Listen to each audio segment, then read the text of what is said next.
Olá, eu sou o pastor Adejarlan Ramos. Nós vamos estudar hoje a lição de número 10, dia 4 de setembro de 2022, a sutileza contra a prática da mordomia cristã.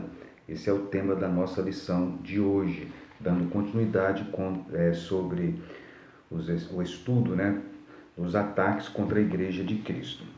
Bem, a lição está baseada em Gênesis 14, 17 a 20. O plano de aula. Primeiramente, professor, você deve conscientizar que o tempo que nós estamos vivendo é um tempo marcado pelo materialismo e por isso a doutrina da mordomia cristã vem sendo afetada. Os objetivos desta lição são expor os equívocos do evangelho da barganha, mostrar que a doutrina bíblica do dízimo está sob ataque também da mordomia cristã e afirmar a doutrina bíblica da mordomia cristã. Bem, você pode inicialmente perguntar quantos já viram ou já assistiram vídeos na internet, nas mídias sociais, atacando a doutrina do dízimo. Certamente quase todos vão levantar as mãos ou vão comentar de que já viram isso nas redes sociais. Então você pode utilizar isso como ponto de início então da exposição da aula. E na conclusão você faça a devida aplicação. Bem, inicialmente, quando você fizer essa pergunta, você pode comentar, após o comentário dos alunos, de que a doutrina do dízimo e da mordomia cristã vem sendo atacada de forma intensa, embora sutil, às vezes nas mídias sociais. Está cheio de vídeos na internet, por exemplo, falando e atacando então a prática do dízimo. Nós entendemos que existem várias motivações para isso. Uma das motivações é o materialismo que tem marcado a nossa sociedade. Nós estamos vivendo uma sociedade materialista, pessoas que são avarentas, que a relação que ele estabelece com o dinheiro e com as coisas materiais é uma forma muito intensa. Por outro lado, nós entendemos que uma das motivações, às vezes, é a má administração dos recursos da igreja em alguns lugares. Isso motiva as pessoas, então, a não contribuírem, embora isso não justifique a negação da prática da mordomia cristã. Então, seja motivado por uma coisa, seja motivado por outra, ela vem sendo atacada, a doutrina, então, da contribuição e da mordomia cristã. E aqui, primeiramente, o comentarista ele fala sobre conhecendo o evangelho da barganha. Uma das motivações que acontece para as pessoas falarem contra a mordomia cristã, especialmente contra o dízimo, é exatamente porque eles veem muitas práticas gananciosas em muitas igrejas evangélicas. É o evangelho, então, da barganha. São técnicas de arrecadação de fundos que são utilizadas de forma a explorar as pessoas incautas e os mais pobres, às vezes até técnicas psicologizadas. Essas práticas, então, faz com que muitas pessoas, então, tenham uma visão deturpada acerca da mordomia cristã ou contrária à mordomia cristã. Nesse evangelho da barganha, vale tudo. Tudo é feito em nome de Deus. São as campanhas, então, que arrecadam fundos, normalmente 7 quinta-feira, 7 segunda-feira, é a corrente dos empresários. É interessante que não existe corrente do servente pedreiro, da diarista. Você vê claramente que, nesse caso, tais igrejas, o objetivo é a arrecadação financeira. Normalmente vinculam o recebimento de uma bênção à sua contribuição. Então, dízimos e ofertas são utilizados como moeda de troca. Você dá para você receber. Esse é o evangelho da barganha, por isso a denominação evangelho da barganha. Quando você, então, nesse caso, doa alguma coisa para Deus ou dá alguma coisa, você oferta, então você tem o direito de colocar Deus na parede e exigir que Ele te abençoe, porque você deu alguma coisa para Ele. Então Ele tem a obrigação de lhe retribuir. E se Deus não fizer isso, Deus então deixa de ser Deus. Isso é a teologia da prosperidade. Você sabe como surgiu a teologia da prosperidade? A teologia da prosperidade surge no cenário americano, com alguns pregadores, Kenneth Hagin e outros, que começaram a expor este evangelho, deturpando textos bíblicos, né? E esse evangelho, então, chamado Evangelho da Prosperidade, com a má hermenêutica de alguns textos bíblicos. Eu posso citar um texto bíblico, por exemplo, mal interpretado por estes profetas da prosperidade, é aquele texto lá do Antigo Testamento que diz: crede nos seus profetas e prosperareis. Eles utilizam esse texto para dizer: olha, creia no que eu estou dizendo, porque eu sou profeta, e se você crer no que eu estou dizendo, falando e contribuir, você vai receber muito mais. Crede em mim, porque eu sou profeta. E aí abre o texto bíblico e diz: crede nos seus profetas e prosperareis. Esse texto não está falando de prosperidade financeira. A prosperidade ali estava relacionada ao sucesso na batalha. Portanto, o texto é utilizado fora do contexto. E existem vários outros textos que são mal interpretados, né, convenientemente, para arrecadarem fundos e servirem de fundamentos para o evangelho da prosperidade.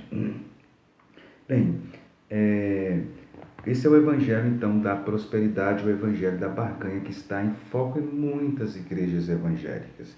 Você vê no menu, uma espécie de menu, né, na porta de tais igrejas. Você que sofre disso, você que sofre daquilo, insônia, você que escuta vozes, enfim. E aí você tem uma espécie de um cardápio, um menu, né, que não apresenta o evangelho. Você vê reunião da corrente dos empresários, reunião do sucesso financeiro, reunião disso e aquilo, mas você não vê lá reunião de estudo bíblico. Que dia é o estudo bíblico nessa igreja?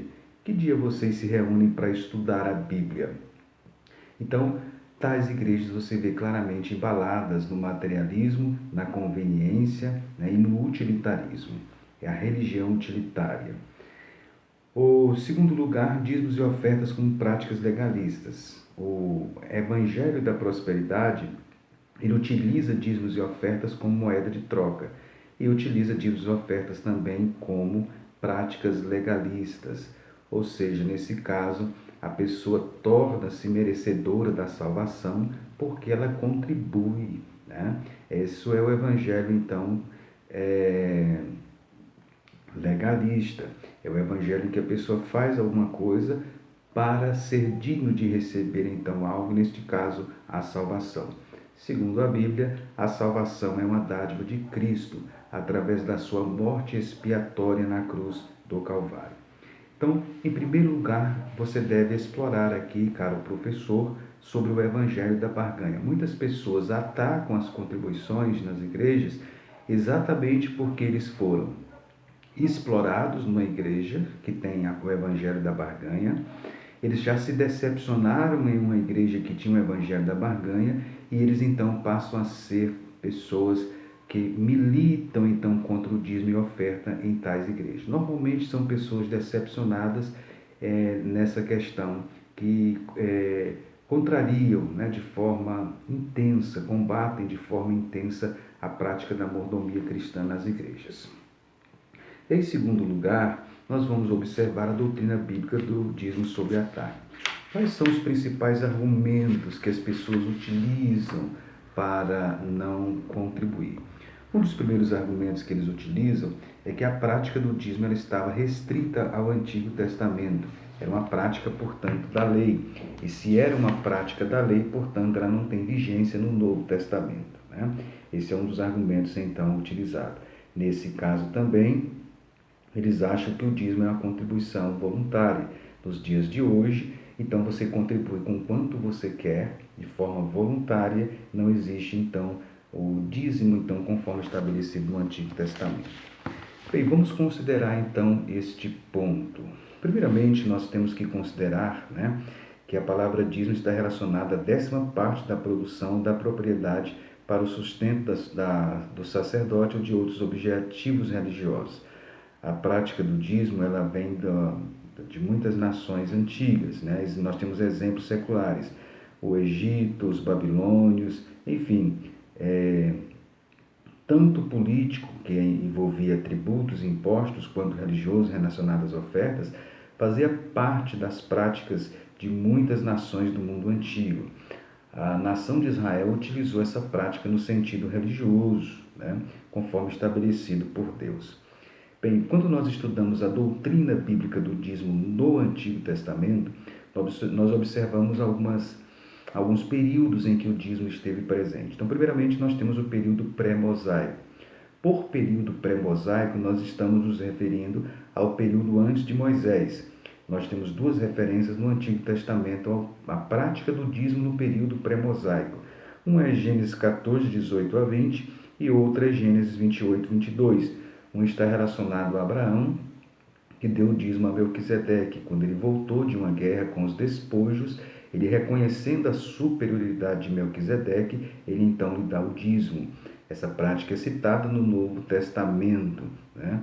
Quando apresenta lá na Epístola aos Hebreus a superioridade do sacerdócio de Melquisedeque para contrastar, né, com o sacerdote araônico. Cristo fazia parte do sacerdócio de Melquisedeque, da ordem de Melquisedeque. Então, nós temos a prática do dízimo em Gênesis 14, Abraão dando o dízimo, e isso no período anterior à lei. Não havia a lei em Gênesis 14, a lei aparece em Êxodo. Portanto, o dízimo não é uma prática da lei, mas é anterior à lei. E depois aparece em Gênesis 28 e o versículo 22. Vemos aí o Jacó também falando acerca do dízimo. Então a gente vê aqui que no período patriarcal, a prática do dízimo ela era comum e usual nas personagens então do Antigo Testamento. Depois do período pré-mosaico, nós temos o período mosaico. No período mosaico é dado uma ênfase maior à questão da contribuição. E no período mosaico, nós temos então 3 tipos de dízimo. Primeiramente, nós temos o dízimo levítico. Ele aparece em Levítico no capítulo 27 e o versículo de número 30. Levítico, capítulo 27, versículo 30. Ele aparece então o que nós denominamos, né? Nós chamamos então de dízimo levítico. Está escrito também: todas as dízimas do campo, da semente do campo, o fruto das árvores são do Senhor, santas são ao Senhor. Esse então era o dízimo levítico. Esse dízimo levítico ele era destinado à tribo de Levi para o sustento da tribo de Levi. A tribo de Levi era a tribo sacerdotal. Ela fora escolhida por Deus no Antigo Testamento para ser a tribo sacerdotal. Portanto, ela não recebeu naquela terra por ocasião da distribuição de terras, e a ela então era destinada os dízimos para o sustento então do ministério levítico, portanto, ou sacerdotal. Portanto, o dízimo levítico.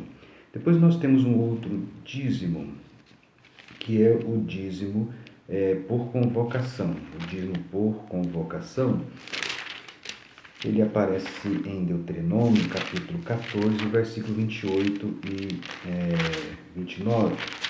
Porém, antes, né, se você quiser usar outra referência do dízimo levítico, nós temos em Números 18, a partir do versículo de número 21.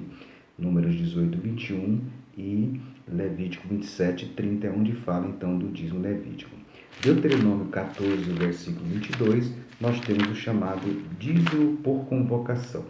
Deuteronômio 14 e o versículo 22 está escrito: certamente darás os dízimos de toda novidade da tua semente que a cada ano recolher do campo. Esse dízimo por convocação, nós denominamos de dízimo por convocação porque ele era dado por ocasiões das festas anuais, então em Jerusalém. As pessoas então, por essas ocasiões festivas, né, ele então contribuía. Existia várias festas em Israel. Existia a festa dos pães asmos, a festa das semanas, o Pentecostes, a festa do tabernáculo. Quando dava o primeiro corte então na colheita, tinha uma festa. Quando terminava também a colheita, tinha outra festa, né? A festa de agradecimento a Deus pela colheita. Então, por ocasiões festivas em Israel, eles então levavam o dízimo. Esse dízimo era chamado então por convocação. Quando no Antigo Testamento aparece a expressão santa convocação, é porque era obrigado o judeu a estar em Jerusalém. Então, nesta ocasião, ele entregava esse dízimo, que aparece aí em Deuteronômio 14, 22. O terceiro tipo de dízimo que aparece no Antigo Testamento era o dízimo beneficente. Aparece em Deuteronômio 14, 28 e 29. Ao fim de 3 anos, tirarás todos os dízimos da tua novidade no mesmo ano, e os recolherás nas tuas portas. Então virá o levita, pois nem parte nem herança tem contigo, e o estrangeiro e o órfão e a viúva, que estão dentro das tuas portas, e comerão e fartar-se-ão, para que o Senhor teu Deus te abençoe em toda a obra das tuas mãos que fizerem. Esse terceiro tipo de dízimo era o dízimo beneficente. Era o dízimo em que havia uma refeição comunitária, né? Uma refeição comunitária, e ali participava o estrangeiro, o órfão e a viúva. Eles comiam e se fartavam. Nós denominamos então de dízimo beneficente. Então, basicamente, no Antigo Testamento, nós temos esses três tipos de dízimo. O dízimo, então, levítico, o dízimo por convocação e o dízimo beneficente. Isso no período, então, da lei. Passemos agora para um outro período, que é o período da monarquia. No período da monarquia, nós temos também a prática do dízimo. Nós vemos isso se referindo, né, a alguns profetas fazem referência a essa prática, como por exemplo em Amós capítulo 4 e o versículo de número 4. Amós capítulo 4, versículo 4 diz: Vinde a Betel e transgredi, a Gilgal multiplicai as transgressões, e cada manhã trazeis os vossos sacrifícios, e de 3 em 3 dias os vossos dízimos. O profeta Amós, neste texto, ele está condenando a prática litúrgica daquele povo, né? Desprovida de essência. Ironicamente, ele os está convidando a irem a Betel e a pecar, a Gilgal, a multiplicar as transgressões e continuarem, né, realizando seus rituais. O povo estava realizando seus rituais. Dentre esses rituais estava a prática de sacrifícios e também a entrega de dízimos. Ou seja, o povo estava no tempo do profeta Amós cumprindo todos os rituais do Antigo Testamento, inclusive a entrega dos dízimos de 3 em 3 dias. Ora, o profeta está condenando aqui a prática legalista, né? Mas se ele está condenando a prática legalista do dízimo, isso evidencia que o dízimo no período da monarquia era, portanto, usado. Então aqui nós estamos no período da monarquia e o dízimo é citado. O dízimo também aparece em 2 Crônicas 31, versículo 5, onde havia câmaras no templo para depositar o dízimo. Depois nós temos uma outra referência que é Neemias, capítulo 13, e o versículo de número 12. Né? Nós temos também lá no livro de Neemias, já é no período então pós-cativeiro, né? No período então pós-cativeiro, nós temos também a prática do dízimo.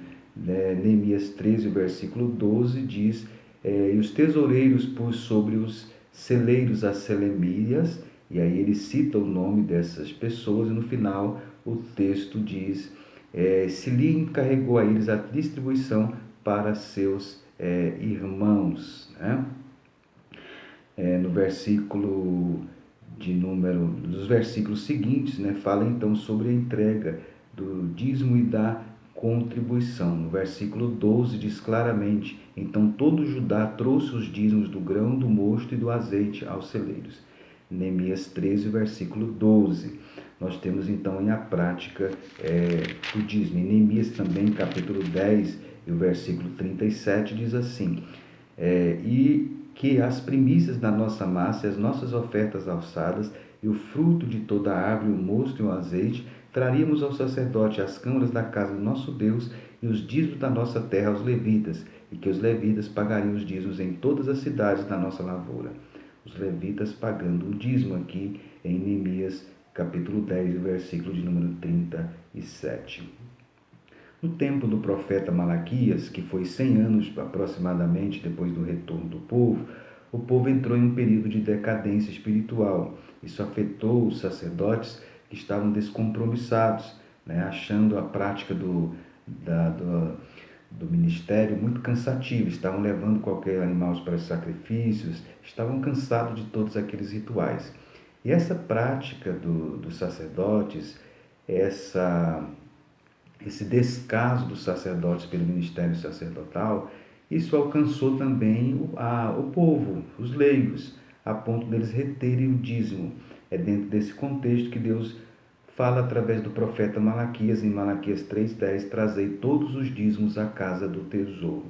Então, aqui no tempo do profeta Malaquias, nós observamos então a prática do dízimo ela sendo negligenciada e o profeta, então, usando a voz profética para chamar a atenção do povo quanto a essa prática.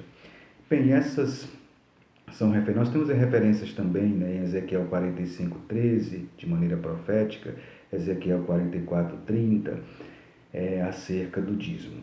Então, o dízimo então no período pré-mosaico, o dízimo no período mosaico, o dízimo no período da monarquia, o dízimo no período do retorno do cativeiro, no período exílico e pós-exílico.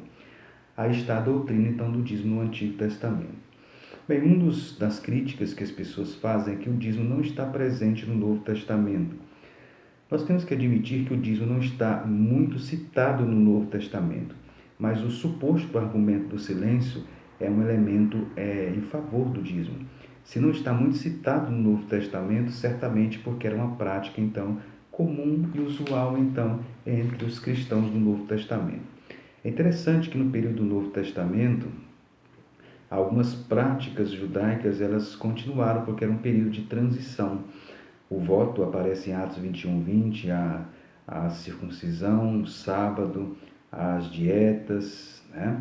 Nós vemos em alguns momentos o apóstolo Paulo entrando em conflito com os cristãos judaizantes por causa dessas práticas, né? Alguns ensinavam, por exemplo, que deveria praticar a lei para ser salvo. Paulo então contraria isso, mas em nenhum momento do Novo Testamento Paulo cita especificamente contra o dízimo, em nenhum momento, né, contra o dízimo. Se os cristãos então utilizavam essas práticas, certamente a prática do dízimo também deu continuidade e Paulo não contradiz essas práticas do dízimo, embora contrarie as outras. Em Atos 15, por exemplo, por ocasião da assembleia então da igreja, o concílio, o primeiro concílio cristão, quando os apóstolos se reúnem e tomam decisões, eles não abolem o dízimo, eles não trazem elementos, né, condenatórios em relação à prática do dízimo. Se existe um momento que era oportuno para os apóstolos condenar a prática do dízimo e dizer que o dízimo então era a prática da lei do Antigo Testamento, que não deveria, portanto, dar continuidade no Novo, seria Atos 15, por ocasião da Assembleia do Concílio em Jerusalém, e isto não acontece, né? Outro ponto a ser observado é Mateus 23 e o versículo 23. Em Mateus, no capítulo 23 e o versículo de número 23, o Senhor Jesus, condenando a atitude hipócrita dos fariseus, ele condena várias práticas dos fariseus. Em Mateus 23 e o versículo de número 23. E ele diz: ai de vós, escribas e fariseus, dais o dízimo do hortelã, do heno, do cominho, e desprezais o mais importante da lei, o juízo, a misericórdia e a fé. Deveis, porém, fazer essas coisas e não omitir aquelas. Jesus está condenando os escribas e fariseus porque eles davam o dízimo de tudo, do heno, do cominho, da hortelã, até de tempero, mas eles desprezavam o mais importante da lei. Qual era o mais importante da lei? O juízo, ou seja, fazer julgamentos corretos, a misericórdia, usar de misericórdia para com as pessoas, e a fé, exercer a fé. Jesus disse: deveis fazer essas coisas. Essas coisas se referem então ao juízo, à misericórdia e à fé. E não omitir aquelas. Quando Jesus disse não omitir aquelas, ele estava se referindo ao dízimo. Portanto, Jesus não censurou a prática do dízimo aqui. Jesus não anulou, Jesus não desfez o dízimo em Mateus 23:23. Pelo contrário, ele disse: vocês devem não omitir aquelas. Então, Jesus, ele chancelou a prática do dízimo aqui em Mateus 23 e o versículo 23. Um outro ponto a considerar é que no período do Novo Testamento, a igreja ela continuou realizando, ela realizou os trabalhos evangelísticos e missionários. Nós temos várias referências, né, nas epístolas, especialmente do apóstolo Paulo, das viagens missionárias que ele fazia. Como você acha que ele pagava essas passagens, né? Certamente, então, a igreja tinha uma forma regular de contribuição, né? Essa forma regular de contribuição certamente incluía o dízimo. Então, certamente, Paulo não abordou sobre essas questões nas epístolas, primeiro porque não surgiu nenhuma questão relacionada a isto. Nós sabemos que o pano de fundo dos assuntos relacionados às epístolas eram os problemas que aconteciam nas igrejas locais. Por que Paulo falou sobre a ressurreição, sobre os dons em Coríntios, por exemplo, né, sobre a prática de litígio entre os irmãos, porque estava acontecendo em Corinto, né? Quando Paulo falou sobre carne sacrificada aos ídolos, litígio, ressurreição, é porque estava tendo problemas relacionados a isto. Se Paulo não abordou a questão do dízimo nas epístolas, é porque certamente nenhuma das comunidades antigas tiveram problemas em relação a isto. Eles admitiram com muita normalidade, né? Não havendo então necessidade do apóstolo Paulo corrigir as distorções doutrinárias que possivelmente poderia surgir. E o outro momento em que aparece o dízimo no Novo Testamento é Hebreus no capítulo de número 7. Lá em Hebreus no capítulo 7, a Bíblia falando acerca de Abraão e Melquisedeque, a Bíblia diz, né, Hebreus capítulo 7, que ele deu dízimo. Hebreus capítulo 7, o versículo 2, a quem Abraão deu o dízimo. O objetivo aqui desse texto em Hebreus 7 é apresentar a superioridade de Jesus em relação ao sacerdócio araônico. Mas uma das coisas que as pessoas poderiam argumentar quando o escritor aos Hebreus disse que Jesus era superior a Arão, era dizer que ele não era da tribo de Levi, ele era da tribo de Judá. E então eles iriam desmontar o argumento do escritor. O escritor, como profundo conhecedor do Antigo Testamento, ele contrapõe e se antecipa a essa ideia dizendo que Jesus ele era de uma ordem superior à ordem de Arão. Ele era da ordem de Melquisedeque. A ordem de Arão aparece em Êxodo, em Levítico, mas a ordem de Melquisedeque é anterior e aparece no livro de Gênesis. O autor então quer argumentar que antes do período então de Arão existia uma ordem sacerdotal anterior.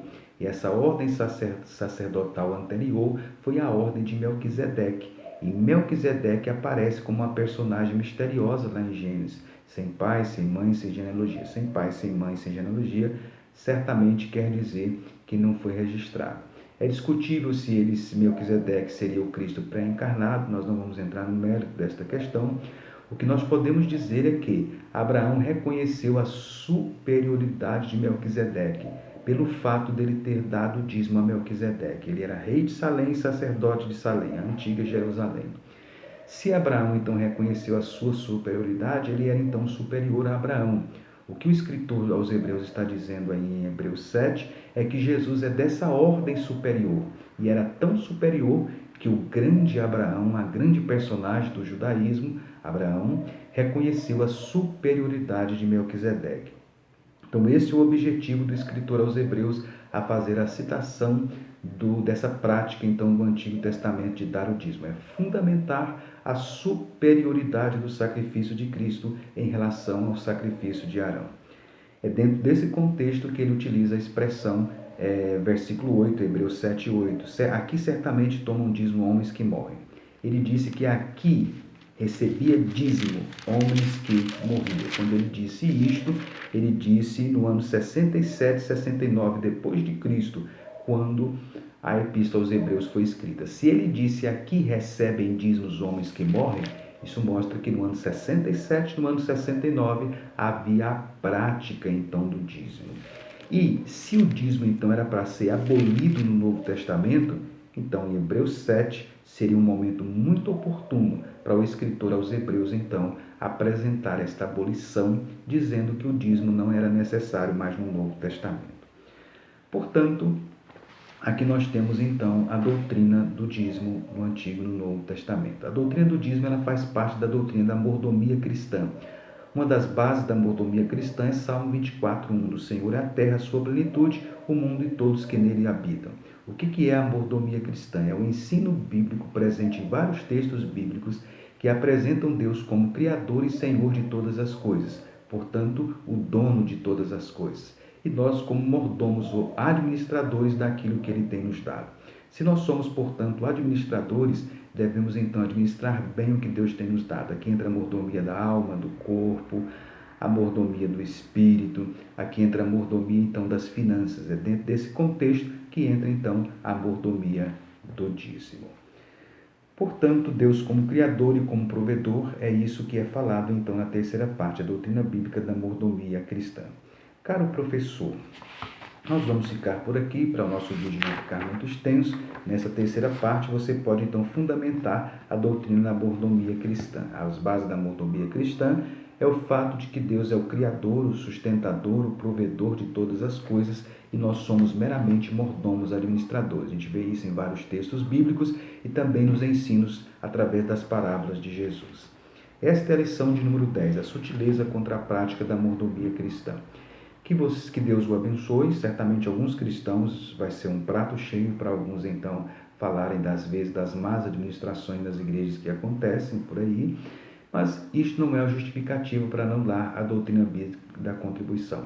Aqueles que administram mal os recursos da igreja vão dar contas diante de Deus. Cabe a nós cumprir então o mandamento bíblico da mordomia cristã.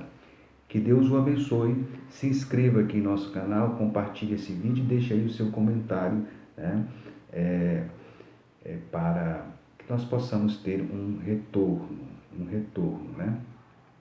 Obviamente, se esse comentário for para, de uma certa forma, prejudicar, né, a imagem de uma instituição e de uma pessoa, obviamente ele será apagado, pois esse não é o objetivo deste canal. Aqui nós estamos para propagar a doutrina bíblica. Aqui não é espaço, portanto, para desabafo. Então, se contenha se você for fazer um comentário, porque se ele for afrontador, ele será apagado e nós temos o direito de fazer isso, porque o canal ele nos pertence, portanto, nós devemos deixar aquilo que edifica e aquilo que é de fato justo. Que Deus o abençoe e nós aguardamos você na próxima lição. Até lá, na paz do Senhor.